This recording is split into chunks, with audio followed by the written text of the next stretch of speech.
শুভ সন্ধ্যা, শুভ সন্ধ্যা, শুভ সন্ধ্যা। আজকে মোটামুটি 7:30টার সময় চলে এসেছি, ম্যানেজ করে চলে এলাম। উম, আহ, একটা কথা বলার ছিল, সেটা হচ্ছে ঠিক এর আগের যে ভিডিওটা আমি পোস্ট করেছি, তাতে আমি আজকে বলেই দিয়েছিলাম যে আমি তো নিফটি নিয়ে খুব একটা আলোচনা করি না। একটু কাইন্ডলি আগের ভিডিওটার নিফটির যে আমি লেভেলস গুলো দিয়েছি একটুখানি মাথায় রাখবেন। মনে হয় ভবিষ্যতে কাজ দেবে, যারা ইন্ট্রাডেতে যারা ট্রেড করেন তাদের ক্ষেত্রেও সুবিধা হবে। একটুখানি খেয়াল রাখবেন, মনে হয় খুব একটা বিফলে যাবেন না। ঠিক আছে? কেননা নিফটি খুব সম্ভবত পরের দিনকে ফ্ল্যাট অথবা নেগেটিভ খোলার সম্ভাবনা আছে সোমবার দিনকে।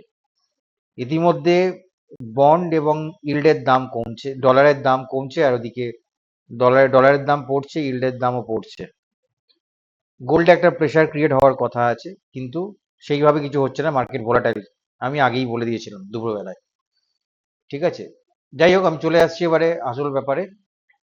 ক্রুড অয়েল 21 তারিখের জন্য, আজকে রাত্রে আর আসবো না, এটাই পরের দিনের, আজকের এবং 21 তারিখের জন্য আমার প্রেডিকশন।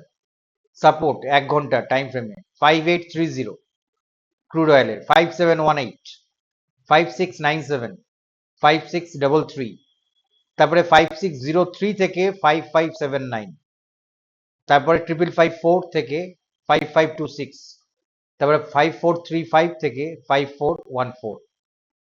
রেজিস্ট্যান্স 5910 থেকে 5931, দুপুরবেলা ক্রিয়েট করেছে বলে এটা আমি করে দিলাম। 5910 থেকে 5931, 5866 থেকে 5903, 5973 থেকে 5994, তারপর তো পরে ওঠার পালা 6047, 6448। ঠিক আছে, একটু দেখে নেবেন। আজকেও ইভেন্ট ছিল 6টার সময়, একটা 4:30, একটা 6টায়, একটা 6:30, খুব সম্ভবত।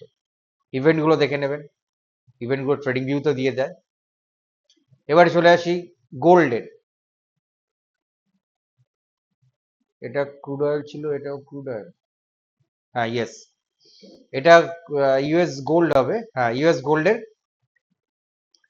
সাপোর্ট 1 ঘন্টার টাইম ফ্রেমের সাপোর্ট একই রেখেছি, কিছু চেঞ্জেস করিনি।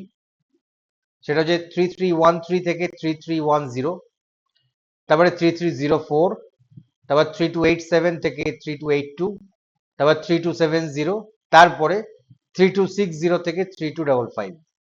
ব্র্যাকেটের মধ্যে যেগুলো দেওয়া আছে ওই রেঞ্জটার মধ্যে কিন্তু বাউন্স ব্যাক করার সম্ভাবনা সাংঘাতিক। এবার চলে আসি হচ্ছে রেজিস্ট্যান্সে, 3343 থেকে 3377। এই যে রেঞ্জটা আমি বলেছিলাম দুপুরবেলায়, এর মধ্যে কিন্তু মার্কেট যে কোনো সময় মাথা ঘুরে পড়বে, দেখুন মিলিয়ে পড়ছে কিনা। তারপর 3387 থেকে 3393, আবার এর মধ্যে মার্কেট ঢুকলে কিন্তু মাথা ঘুরে পড়বে। আমি এর ওপরে যাচ্ছিই না, যাব আগস্ট মাসটা পড়লে তারপর যাব, বা এই মাসের প্রিমিয়াম যখন শেষ হবে, লাস্ট ডেট 24শে জুলাই, তারপরে। এখন কিছু আমি যাওয়া যাওয়ার ব্যাপারে নেই। ঠিক আছে, কারণ গোল্ড ভোলাটাইল থাকবে, যদিও বলা বলা হচ্ছে যে বুলিশ মোমেন্টাম আসতে চলেছে, কিন্তু এখনো পর্যন্ত যা নিউজ এবং যা চার্ট প্যাটার্ন বলতে পারেন বা প্রাইস অ্যাকশন, তাতে কিছু খুঁজে পাওয়া যাচ্ছে না। ওই জন্য আমি কিছু বললাম না, এই সাপোর্ট রেজিস্ট্যান্স দিয়ে দিয়েছে, এটাই কাজ করবে। বাঙালি বাবু, thanks for watching, will come again on 21 July 2025। চলে আসবো সকালবেলা আবার নিয়ে। ঠিক আছে, টাটা, গুড নাইট, খুব ভালো করে ট্রেড করুন। আর শুক্রবার তো উইকেন্ড, না আমার মতে ট্রেড না করাই বেটার। ঠিক আছে, টাটা।